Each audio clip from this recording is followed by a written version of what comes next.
Good morning, it's February 16th, and this is To My Liberal Friends. Remember when political strategists all said, it's the economy, stupid? And for the most part, they were right. They were right then, they're right today.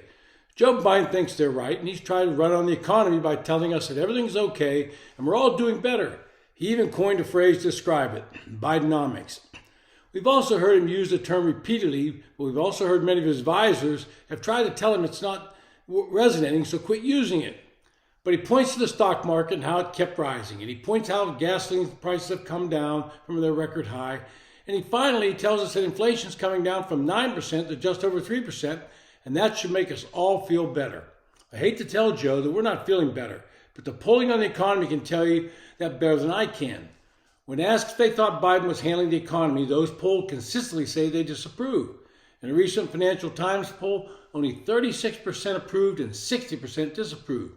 Now, that's just one poll, but that's been pretty consistent with others. A Harvard-Harris poll showed him at 40% approval and 60% disapproval.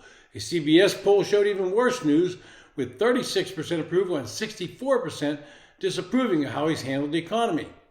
But that's not stopped Biden from telling us that his policies have led us to all having better lives. I particularly like it when he says, we're better off than those in Europe, as if this is supposed to convince me that all is well. Those same type of polls give him low marks when it comes to handling inflation. The part that Biden does not get, or maybe just can't remember, is that total inflation in the 3 years plus of his presidency is getting close to 19%. And that means we're all paying a lot more for the same stuff we buy than we were before he took office. This week brought more bad news for the Biden re-election team. Inflation was supposed to drop in a year-over-year measurement, but in fact it ticked up. Gas prices have started going up as well. These numbers put a damper on the hopes that the Federal Reserve would begin reducing interest rates. But Chairman Powell seemed inclined to hold off on any reductions until he sees the tiger of inflation really being tamed. The second piece of bad news concerned consumer spending. It's been propping up the economy for the past 2 years, and it suddenly seems to have run out of gas.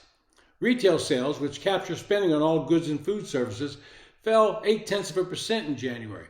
The Commerce Department reported that Thursday, breaking a 2-month streak of increases.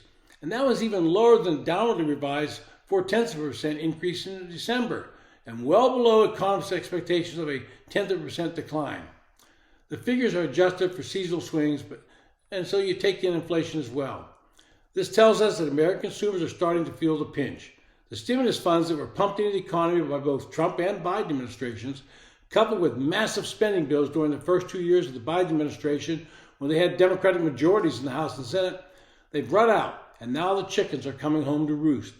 The public's being squeezed by the continuing high interest rates, the high inflation, and more difficulty in obtaining credit. They're being forced to use savings to maintain their lifestyles, and when those start to run out, they're forced to quit spending. Some major companies in the S&P 500 have said in recent earnings calls that it's becoming increasingly clear that Americans are under stress, which could mean U.S. consumers eventually curb their spending. And that's what we saw. Consumer spending accounts for about 2/3 of economic output. Quoting one expert, Tim Wentworth, the chief executive of Walgreens Boot Alliance, he said, quote, I think the state of our consumer is probably not as buoyant as perhaps some of what you read about consumers more generally. Well, some Americans have also continued to support their spending with increased use of credit card debt. And that means higher interest rates on unpaid balances. They are being forced to pay larger amounts to credit card companies each and every month. Collectively, Americans now owe $1.13 trillion on their cards. The average balance per consumer is up to $6,360, and both of those are historic highs. Not only are more cardholders carrying debt from month to month, but they're more increasingly falling behind on payments. Now, I spoke about this earlier in the week, and it's younger people that have failed to manage credit card debts the most. And some studies have shown that they somehow believe the government will magically make that debt disappear like Biden tried to do with their student debt. Didn't work for him then, and it's not going to work in the future or even now. Finally today, I watched most of Fani Willis' testimony yesterday, and I don't think it went very well for her. Her defense was that she repaid her lover, Nathan Wade, for their vacations in cash, but she could not produce any bank records where she withdrew this cash. She could not produce any bank records where she deposited the cash. She testified, remember, she's under oath, that she normally keeps a large amount of cash at home, as much as $9,000.